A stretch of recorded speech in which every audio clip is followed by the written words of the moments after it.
হাইতির বিপক্ষে একেবারে প্রত্যাশিত জয় পেয়েছে ব্রাজিল এবং কুনিয়া দুটো গোল করেছেন, ভিনিসিয়াস জুনিয়র এক গোল করেছেন। 3-0-তে ব্রাজিল বিশ্বকাপের দ্বিতীয় ম্যাচে জয় ছিনিয়ে নিয়ে ঠিক এই মুহূর্তে গ্রুপ সি এর টেবিল টপার হয়ে গেছে এবং হাইতির বিপক্ষে ব্রাজিল যে অনায়াসে জিতবে সেটা অনুমান করাই যাচ্ছিল, কারণ এর 3 আগের সাক্ষাতে হাইতির বিপক্ষে ব্রাজিল গোল করেছিল সব মিলিয়ে 17টা।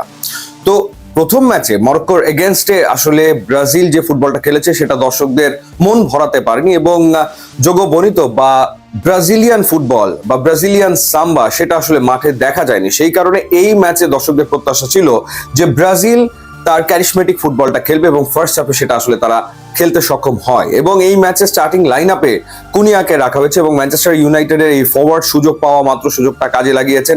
ইনফ্যাক্ট মরক্কোর বিপক্ষে স্টার্টিং লাইন আপে তাকে কেন রাখা হয়নি সেটা নিয়েও ঢের আলোচনা হয়েছে এবং কার্লো আনচেলোত্তি তিনি মরক্কোর বিপক্ষে শুরুর একাদশে রেখেছিলেন ব্রেন্টফোর্ডের স্ট্রাইকার থিয়াগোকে এবং থিয়াগো একেবারেই নিষ্ক্রিয় ছিলেন প্রথম ম্যাচটাতে। সেই কারণেই কার্লো আনচেলোত্তি এই চেঞ্জটা করেছেন এবং চেঞ্জটা কিন্তু পুরোপুরি কাজে লেগে গেছে এবং কুনিয়া কিন্তু একটা দারুণ সিজন কাটিয়ে এসেছেন ম্যানচেস্টার ইউনাইটেডে। সুতরাং ডেফিনেটলি আমার মনে হয় যে এখন থেকে ব্রাজিলের প্রত্যেকটা ম্যাচে স্টার্টিং লাইন আপে কুনিয়াই আসলে থাকবেন এবং কুনিয়া গোল করেছেন 23 মিনিটে, 36 মিনিটে এবং যথারীতি এই ম্যাচে আরো একবার ভিনিসিয়াস জুনিয়রের ম্যাজিক কিন্তু দেখা গেছে।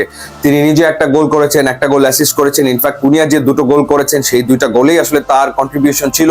সো ভিনিসিয়াস জুনিয়র মরক্কোর এগেনস্টেও একটা সুপার গোল করেছেন এবং হাইতির বিপক্ষেও তিনি একটা গোল করেছেন এবং বলা যায় নেইমারের অনুপস্থিতিতে ব্রাজিলকে রীতিমতো টানছেন ভিনিসিয়াস জুনিয়র।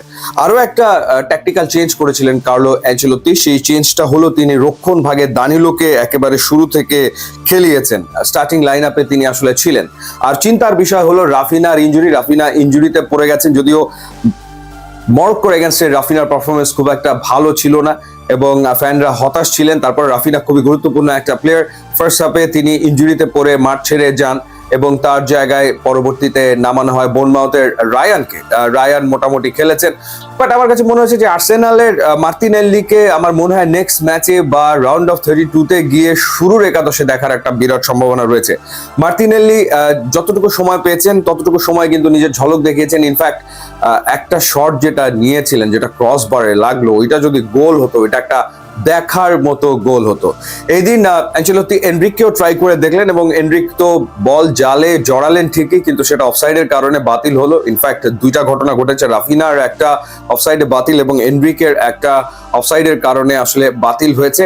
ওভারঅল হাইতি আসলে দুর্বল একটা দল ছিল যাদের ফিফা র্যাঙ্কিং হচ্ছে 85, ব্রাজিল যেখানে 6। সুতরাং এই ম্যাচে হাইতির বিপক্ষে ব্রাজিল আসলে খুবই অ্যাটাকিং ফুটবল খেলে অনেকগুলো গোল করবে এটা প্রত্যাশা ছিল। বাট সেকেন্ড হাফে গিয়ে কিন্তু হাইতি ভালো প্রেস করেছে এবং ক্রেডিট দিতেই হবে। ফার্স্ট হাফে তারা আসলে হাইলাইন ডিফেন্স করতে গিয়েছিল, সেখানে তাদের কিছু ভুল ত্রুটি হয়েছে, বাট সেকেন্ড হাফে তারা অনেক ওয়েল অর্গানাইজ ছিল।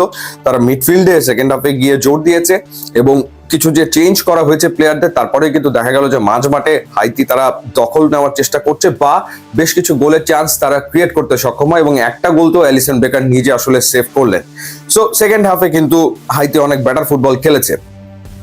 এখন কথা হলো যে ফার্স্ট হাফে 3-0, কিন্তু সেকেন্ড হাফে স্কোর কিন্তু আর ব্রাজিল করতে পারলো না।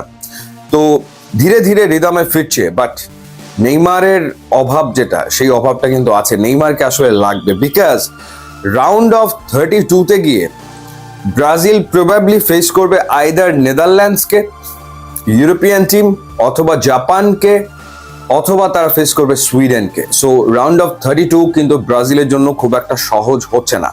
তো তার আগে আরো একটা ম্যাচ আছে স্কটল্যান্ডের এগেনস্টে, যে স্কটল্যান্ড মরক্কোর কাছে 1-0 গোলে হেরেছে এবং তারা হাইতিকে 1-0 গোলে হারিয়েছে।